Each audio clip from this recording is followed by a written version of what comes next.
किताबिल करीम व नहनु अला ज़ालिका लमिनश शाहिदीन व शाकिरीन वल्हम्दुलिल्लाहि रब्बिल आलमीन। मुअज़्ज़ज़ सामीईन इकराम, अल्लाह ताला सूरह बकर के शुरू में ही मोमिन के कुछ पहचान बताया। वो पहचान क्या है? ज़ालिकल किताब ला रैब फीहि हुदल लिल मुत्तकीन। एक है तक़वा, अल्लज़ीना युमिनूना बिल गैब। दूसरा है गैब पर ईमान लाना, व युकीमूनस सलात, और नमाज कायम करना, है ना। नमाज, यहाँ 4 चीज़ों का बयान किया है। नमाज के पहली बात तो ये है कि इसमें अल्लाह ताला मोमिन की 4 पहचान बताया। वो 4 पहचान क्या है? सबसे पहली है तक़वा। मोमिन की पहचान 1 नंबर ये है कि वो तक़वा परहेज़गार है। दूसरे नंबर पहचान में बताया गया है कि वो गायब पर ईमान रखता हो। मोमिन क्या है? गायब पर ईमान रखता हो। जिस चीज़ को वो देखा नहीं है मगर उसका विश्वास है कि वो है, गायब पर ईमान रखता हो। तीसरी चीज़ बताई गई नमाज के बारे में, जो पिछले आप समाप्त फरमाए हैं। चौथी चीज़ का नाम है अल्लाह के नाम पर खर्च करना। मोमिन की 4 पहचान: तक़वा, गायब पर ईमान, नमाज कायम करना, और अल्लाह जो हमको रोज़ी दिया है उसी रोज़ी में से अल्लाह के नाम पर खर्च करना। ये 4 चीज़ें हैं। अब नमाज के बाद ये ज़कात का मसला आया है।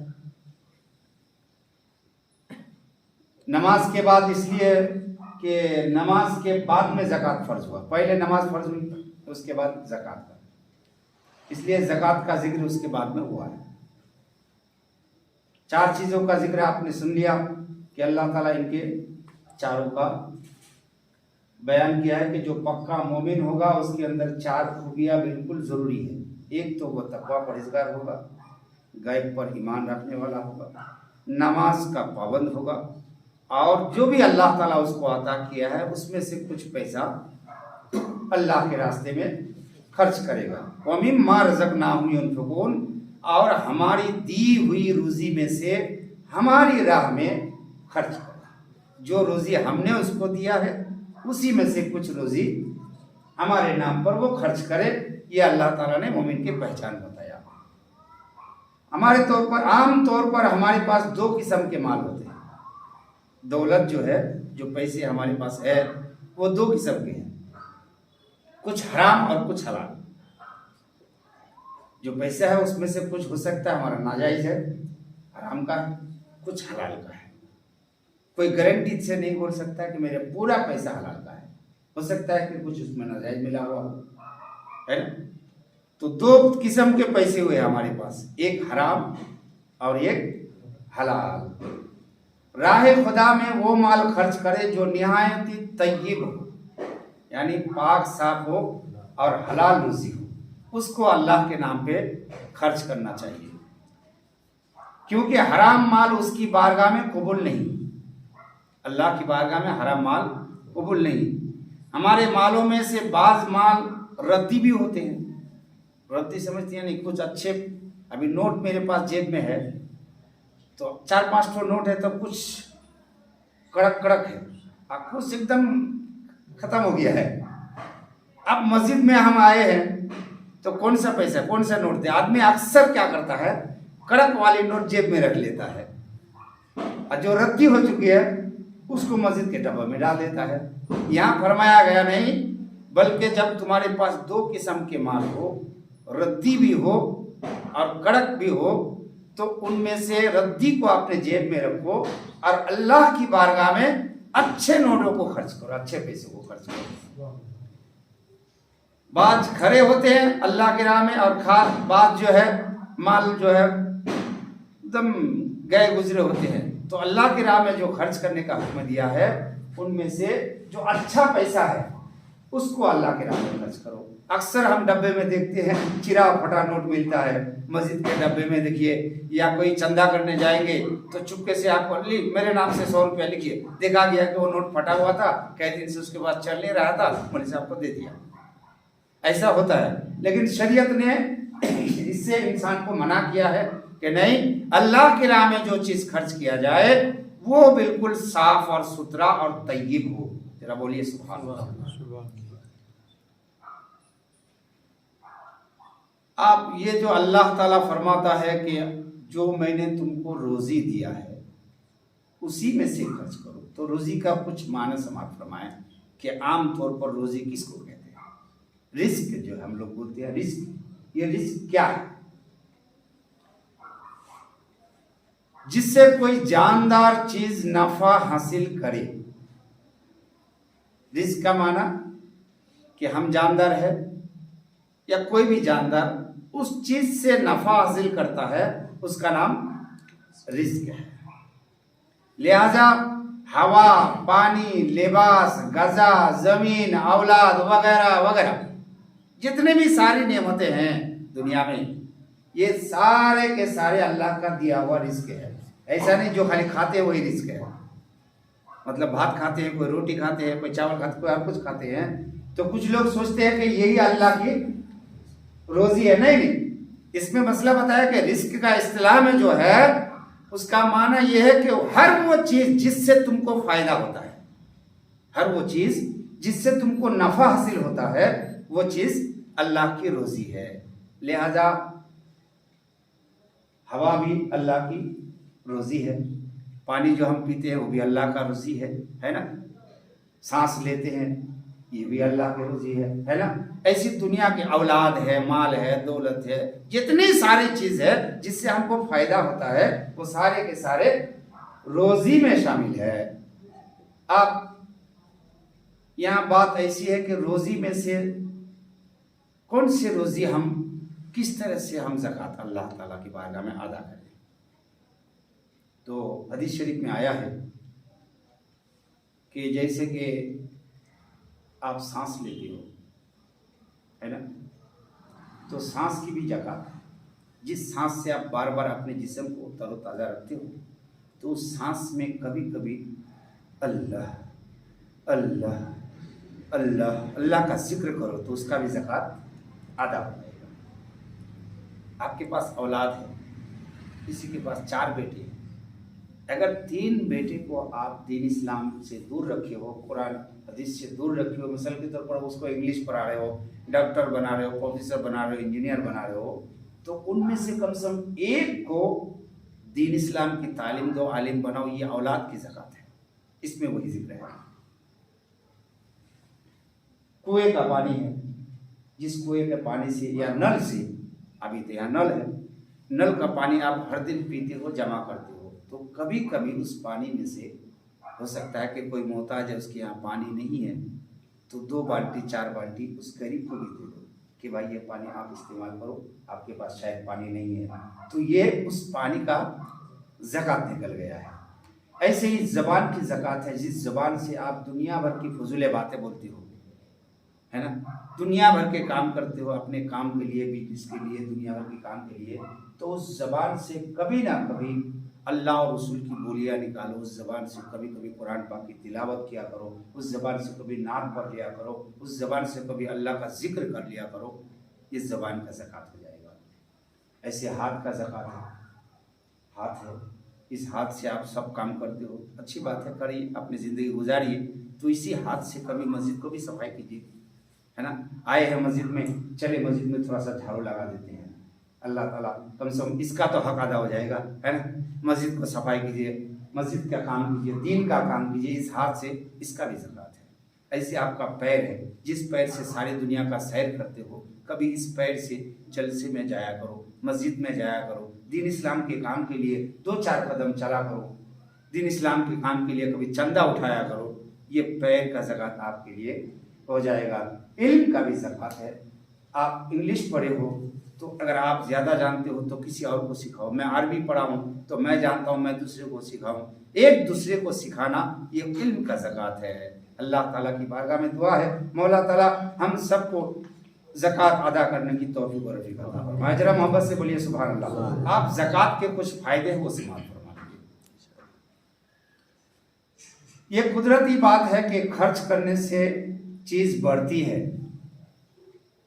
अगर आलिम अपना इल्म खर्च ना करे तो उससे हाथ धो बैठता है। मिसाल के तौर पर कोई आलिम है लेकिन वो किसी को कुछ बताता ही नहीं है, सिर्फ अपना काम में काम लगा है, कुछ दिन बाद देखिएगा उसको कुछ इल्म रहेगा ही नहीं, भूल जाएगा, है ना। अल्लाह इसका भी ज़कात आपसे मांगा है। अगर कुएं से पानी खर्च ना किया जाए तो पानी गंदा हो जाएगा, है ना। कुआं का पानी है लेकिन हमेशा पड़ा हुआ ऐसे ही रखा हुआ है, कोई पानी उसमें पीता ही नहीं है, तो आहिस्ता आहिस्ता देखिएगा कुआं गंदा हो जाएगा। पीते रहेंगे तो पानी साफ रहता है ना। अगर दरख्तों की कुछ शाखें ना काटी जाए तो उनमें आइंदा फल कम आएंगे। आप दरख्त लगाए हैं, पेड़ लगाए हैं, कुछ शाखें लोग काट देता है, देखिएगा साल में 1-2 बार काट देता है। क्यों काटता है? ताकि इससे क्या होगा, उसमें एक ताजगी पैदा हो जाएगी और फल ज्यादा आने लगेगा। अगर कभी आप शाख नहीं काटेंगे तो आहिस्ता आहिस्ता उसमें फल देना कम हो जाएगा।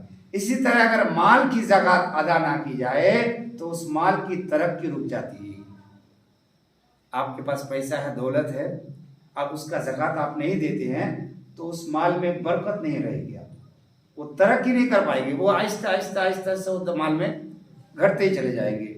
कुदरत ने हर चीज़ का ज़कात ली है, जैसे बीमार तंदुरुस्ती की ज़कात है, नींद बेदारी की ज़कात, तकलीफ़ें राहतों की ज़कात, खेतियों में कुछ गल्ले बर्बाद हो जाना और परिंदों का खा जाना, ये पैदावार की कुदरती ज़कात है। हम लोग धान लगाते हैं, खेती लगाते हैं, तो देखिएगा कुछ धान खेती में ही गिरा हुआ रहता है, कुछ चरिंदे परिंदे खा जाते हैं, और क्या ये कुदरत अपने आप ज़कात ले लेता है। कुछ उस हर चीज़ का ज़कात है। अगर अपने माल से ज़कात नहीं निकालते तो कानून कुदरत के खिलाफ करते हैं। अगर किसी को कोई चीज़ ज़रूरत से जायद बच जाए तो वो जगह भी खर्च होनी चाहिए। जैसे कि कुत्ता के पिस्तान है ना, कुत्ता के पिस्तान में दूध कितना होता है? इतना ही होता है कि उसके बच्चे भी नहीं पी पाता सही से मुकम्मल, वो बच्चे भी भूखे काँव काँव काँव काँव करते रहते हैं क्योंकि दूध ही कम है। लेकिन वही जगह देखिएगा, हालांकि उसके पिस्तान कितने होते हैं, 8, 10, 15, यहाँ इतना चौड़ा, यहाँ लंबा लंबा है ना। इतना पिस्तान होने के बाद भी उसमें दूध कम है, क्यों? अच्छा, गाय में सिर्फ 4 पिस्तान रहता है लेकिन दूध इतना ज्यादा होता है कि उसका बछड़ा पीता है, घर वाले पीता है, कोई लोग बेचने ले जाता है। क्यों देता है? अल्लाह ताला कुदरती तौर पर इंसान को यह बताना चाहता है कि कुत्ता के पिस्तान में दूध हमने कम इसलिए दिया है क्योंकि उसका दूध पीना जायज नहीं है, दूसरे के लिए जायज नहीं है, तो इसलिए कम कर दिया है। गाय के दूध में, पिस्तान में दूध ज्यादा इसलिए दिया है ताकि वो उसका बछड़ा भी पिए, जो उसको पालता है वो भी पिए, करीब में कोई गरीब है, मिस्किन है, अमीर है, कोई और कुछ है, इसके पड़ोसी है, उसका भी उसमें हक है कि उसको भी थोड़ा सा दूध ले जाके दे दो, वो भी पिए। इसलिए अल्लाह ताला बरकत उसमें ज्यादा दिया है क्योंकि इसमें हक सारे लोगों का है ना। इसमें वही चीज बताया कि कुत्ते के पिस्तान में दूध कम दिया है। क्यों दिया है? इसलिए कि इसके पीने के जायज नहीं है, और गाय के पिस्तान में दूध ज्यादा दिया है इसलिए कि वो सबके लिए काम आता है। तो यकीनन इसमें फकोरा और मसाकिन का भी हिस्सा है। जायज चीज को अलहदा करना ही जरूरी है। आपके बड़े हुए नाखून है, ये ज्यादा हो गया तो क्या करना चाहिए? काट लेना चाहिए, है ना। आपके बड़े हुए नाखून, बाल बढ़ जाते हैं, ज्यादा हो गया तो उसको क्या करना चाहिए? काट देना चाहिए। नाखून ज्यादा हो तो काट देना चाहिए वगैरह। इसी तरह आपके पास दौलत अगर ज्यादा हो तो उनमें से कुछ माल निकाल करके गरीबों, मसाकिन और ज़रूरतमंदों को मदरसे में, मस्जिद में, दीन के काम में खर्च करना चाहिए। इसी तरह पेट का खुजला भी खारिज होना चाहिए, उसका रहना भी बीमारी है। पेट में ज्यादा हो गया तो क्या करता है आदमी? बाहर करता है ना, टॉयलेट बाथरूम में जाता है। क्यों? ज्यादा रहेगा तो बीमारी पैदा करेगी। आपके पास दौलत भी ज़्यादा रहेगा ज़रूरत से ज़्यादा, तो वो भी आपकी बीमारी का बाइस बन सकता है। इसलिए उसमें से खर्च करने का हुक्म दिया। अल्लाह ने मोमिन की पहचान बताया कि उसमें से खर्च करना चाहिए। ज़कात का पैसा भी अलग होना चाहिए, क्योंकि उसका रहना बीमारी है। जिस तरह आपके माल से हुकूमत टैक्स लेती है कि लेती है, जीएसटी लेता है। अभी क्यों लेते हैं? क्योंकि हमने तुम्हारे लिए सारे चीज़ मोहल्ला के मुहैया किया है, रोड तैयार किया है, सारी चीज़ तैयार किया है, तुम्हारे लिए पुलिस फोर्स ये रखा, हॉस्पिटल किया, स्कूल किया, सारे चीज़ का इंतजाम हमने किया है, तो हमको भी कुछ दौलत में से दो। वो टैक्स ले लेता है, जीएसटी। इसी तरह अल्लाह का भी तो हक बनता है। उसने भी तो आपको सारी दौलतें दिया है, पैसा दिया है, धन दिया है, तुमको पैदा किया है, दुनिया में भेजा है, सारे चीजें तुमको ऐश आराम दिया है, तो वो भी चाहता है कि तुम्हारी दौलत में से कुछ मेरे राह में खर्च करो। ये तो बड़ी बात है। तो मैं तो ये कहता हूँ, हक तो ये है कि हमारे जो माल है, दौलत है, सब खुदा के है, उसने तो दिया है। हक तो ये है कि सब उन्हीं के हैं, रब का ये है, दिया हुआ है। ये तो अल्लाह का करम है कि वो दिया भी, फिर मांग करके सवाब भी देता है। एक तो हमको दिया, ऊपर से उसमें से कुछ मांगता है, फिर उसके बदले में हमको सवाब भी देता है। ये अल्लाह का बहुत बड़ा करम है मुसलमानों, याद रखना। अल्लाह ताला हम सबको समझने की तौफीक अता फरमाए। आप एक बात याद रखिएगा, सदका करने से अल्लाह ताला आपके दौलत में बरकत अता फरमाएगा। इस लिहाजा किसी नबी पर वही आई, एक नबी है, उसके बारगाह में फरिश्ता आकर के कहा कि आपके शहर में फला आदमी जो है ना, तो उसको लगभग 60 साल की जिंदगी समझ लीजिए, 60 साल की उसकी जिंदगी है, लेकिन 30 साल उसके गरीब है, 30 साल मालदार है। तो उससे पूछ लो कि वो कौन सा पहले चाहता है। यह हदीस में है कि एक नबी को वही आया और कहा, अल्लाह रब्बुल आलमीन ने कहा कि तुम्हारा फला शख्स है, उसके 30 साल की आधी जिंदगी जो है गुर्बत में गुजरेगी और आधी ऐशो आराम में। तो वो कौन सी जिंदगी पहले चाहता है? तो उस नबी ने उस आदमी के बारगाह में पहुंचा, कहा, भाई साहब, आपके जिंदगी का ये माहौल है, तो आप कौन सी जिंदगी पहले चाहते हैं? तो उसने कहा कि मैं चाहता हूं कि सबसे पहले मैं ऐश कर लूं। पहले मैं ऐश कर लूं, बाद में गरीबी जिंदगी गुजारूंगा। कहा ठीक है। अल्लाह के बारगाह में पहुंचा। अक्सर यहाँ तो नाम नहीं दिया है, लेकिन मुझे जहाँ मालूम है हज़रत मूसा अलैहिस्सलाम का कौल है। हज़रत मूसा अलैहिस्सलाम ने पूछा था, तुम क्या चाहते हो? तो उसने कहा कि मुझे ऐश आराम की ज़िंदगी चाहिए पहले, बाद में जो मुझे दुख होगी तो मेरी बात है। एक वाक़या में हज़रत मूसा का जिक्र है, यहाँ सिर्फ कहा है कि एक नबी के बारगाह में, लिहाजा इत्तेफाकन हज़रत मूसा है या ये है जो भी है, लेकिन मैंने जो वाक़यातन पढ़ा है उसमें लिखा है कि हज़रत मूसा अलैहिस्सलाम गुजर रहे थे, तो एक आदमी फगा के गुजर रहे थे, एकदम पूरा तकलीफ में थे। तो हज़रत मूसा ने कहा, मूसा जब जाते हो कोहे तूर पे तो रब से पूछ लीजिएगा ना, मैं इतना गरीब क्यों हूँ, सुबह खाता हूँ तो शाम को नहीं, शाम को खाता हूँ तो सुबह नहीं, सुबह खाता हूँ तो शाम नहीं, कभी 2 दिन 3 दिन एक रोटी नहीं मिलती है, इतना परेशानी है, तो जाकर के रब से पूछिए ना मेरा ऐसा क्यों हाल है। मूसा अलैहिस्सलाम गए, कोहे तूर पर रब से मुलाकात हुई, बातचीत हुई। रब ने कहा कि देखो, उसकी ज़िंदगी में ऐसा है कि आधी ज़िंदगी गरीबी में है और आधी ज़िंदगी ऐश में है। तो वो कौन सी ज़िंदगी? मैं इसलिए पहले उसको गरीबी ज़िंदगी दिया। तो कहा कि रब से जाकर के कहो मुझे पहले ऐश करा दे, मैं पहले ऐश करना चाहता हूँ, बाकी ज़िंदगी मेरे अगर गरीबी में गुजरेगी तो मैं मान लूँगा, चल जाएगा। कहा ठीक है। हज़रत मूसा अलैहिस्सलाम ने कहा तुम्हारी पहले ऐश करा दिया, तो रब ताला ने उसको दौलत दे दिया, कहीं से भी इंतजाम कर दिया। अब वो ऐश से खाने लगा। तो उसके 30-35 साल के बाद फिर मूसा अलैहिस्सलाम के बाद उधर से गुजर हुआ, तो वो आदमी उसी तरह से ऐश इशरत के साथ खा रहा था। घर बार सब ऐश इशरत के साथ है, आदमी आते हैं, खाते हैं, जाते हैं, चले जा रहे हैं, पूरा लंगर लगा हुआ है, घर बार भी शानदार है। तो हज़रत मूसा अलैहिस्सलाम को ताज्जुब हुआ कि इसकी आधी जिंदगी तो गरबत में थी, लेकिन ये तो अभी भी ऐश कर रहा है। तो जाकर के रब की बारगाह में अर्ज किया, मौला तूने तो कहा था फला आदमी आधी जिंदगी गुर्बत में जिंदगी गुजारेगी और आधी जिंदगी ऐश में, तो वो ऐश तो गुजार लिया, लेकिन अभी भी वो ऐश ही कर रहा है, गुर्बत तो है नहीं उसके घर में। तो रब ने कहा उसने मुझसे सौदा कर लिया। बोले ना सुभान अल्लाह। मैंने उसको, वो चालाक आदमी निकला। बोले कैसे? मैंने उसको जो दौलत दिया उसमें से वो अल्लाह की बारगाह में खर्च करता रहा, उसका मैं 10 गुना देता रहा। वो अल्लाह की बारगाह में खर्च करता रहा, मैं उसको देता रहा, वो चलता सिलसिला आज भी चल रहा है। और इंशाल्लाह उसी वजह से मैंने उसके तकदीर को बदल करके पूरी जिंदगी ऐशी इज्जत के साथ गुजार दिया है। मालूम ये हुआ कि अल्लाह की बारगाह में खर्च करने से दौलत कम नहीं होती है ना। करो 100 टुकड़े सोने की तो कीमत कम नहीं होती, बोलिए ना। करो 100 टुकड़े सोने की तो कीमत कम नहीं होती, खुदा की बारगाह में देने से दौलत कम नहीं होती। अल्लाह की बारगाह में दुआ करते हैं मौला ताला हम सबको अल्लाह की बारगाह में खर्च करने की और अपने दौलत में से राह खुदा में लौटाने की तौफीक अता फरमाए। जिसको दौलत नहीं दिया अल्लाह उसको भी दौलत दे ताकि वो भी खर्च कर सके, जिसको दिया है अल्लाह उसको ज्यादा से ज्यादा अल्लाह की बारगाह में लौटाने की तौफीक और रफ़ीक अता फरमाए। बोलने सुनने में कोई गलती हो अल्लाह हम सबको माफ़ अता फरमाए। अस्तगफिरुल्लाह रब्बी मिन कुल्लि ज़ंबिन व अतूबु इलैह। अल्लाहुम्मा रब्बना तक़ब्बल मिन्ना इन्नका अंतस समीउल अलीम व तुब अलैना इन्नका अंतत तव्वाबुर रहीम। व सल्लल्लाहु तआला अला खैरि खल्क़िही व नूरि अर्शिही सय्यिदना मुहम्मदिन व आलिहि व अस्हाबिहि अजमाइन बिरहमतिका या अरहमर राहिमीन आमीन। ला इलाहा इल्लल्लाह।